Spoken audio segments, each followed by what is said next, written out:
ಎಲ್ಲರಿಗೂ ನಮಸ್ತೆ. ಧನುರ್ಮಾಸದ ಈ ಚಿಕ್ಕ ಮಾಹಿತಿ ನಿಮಗಾಗಿ. ಧನುರ್ಮಾಸದ ಬ್ರಹ್ಮ ಮುಹೂರ್ತದ ಸಮಯದಲ್ಲಿ ಉದ್ಯೋಗ ಸಾಲವನ್ನು ಕಡಿಮೆ ಮಾಡಿ, ಮನೆಯಲ್ಲಿನ ವಿವಾದಗಳನ್ನು ಪರಿಹರಿಸಿ, ಸ್ವಂತ ಮನೆ ಮತ್ತು ಕಾರು ಪಡೆಯಿರಿ. ನಿಮ್ಮ ಪ್ರೀತಿ ಪಾತ್ರರ ಕೈ ಹಿಡಿಯಲು ನೀವು ಏನೇ ಪ್ರಾರ್ಥನೆ ಮಾಡಿದರೂ ಅದು ಖಂಡಿತವಾಗಿಯೂ ಈಡೇರುತ್ತದೆ.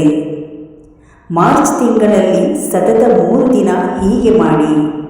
ನೀವು ಮೊದಲ ದಿನದ ಪರಿಹಾರಕ್ಕಾಗಿ ಬಳಸಿದ ಅದೇ ಜಾಯಿಕಾಯಿಯನ್ನು, ಹಸಿರು ಕರ್ಪೂರವನ್ನು ನೀವು ಪ್ರತಿದಿನ ಬಳಸುವುದನ್ನು ಮುಂದುವರಿಸಬಹುದು. ಪ್ರತಿದಿನ ಅದನ್ನು ಬದಲಾಯಿಸುವ ಅಗತ್ಯವಿಲ್ಲ.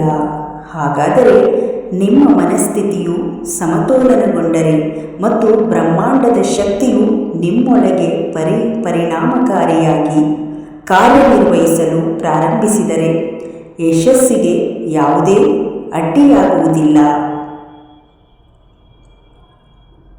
ನೀವು ಸವಾಲುಗಳನ್ನು ಸುಲಭವಾಗಿ ಜಯಿಸುತ್ತೀರಿ ಮತ್ತು ಒಳ್ಳೆಯದು ಸಂಭವಿಸುತ್ತದೆ.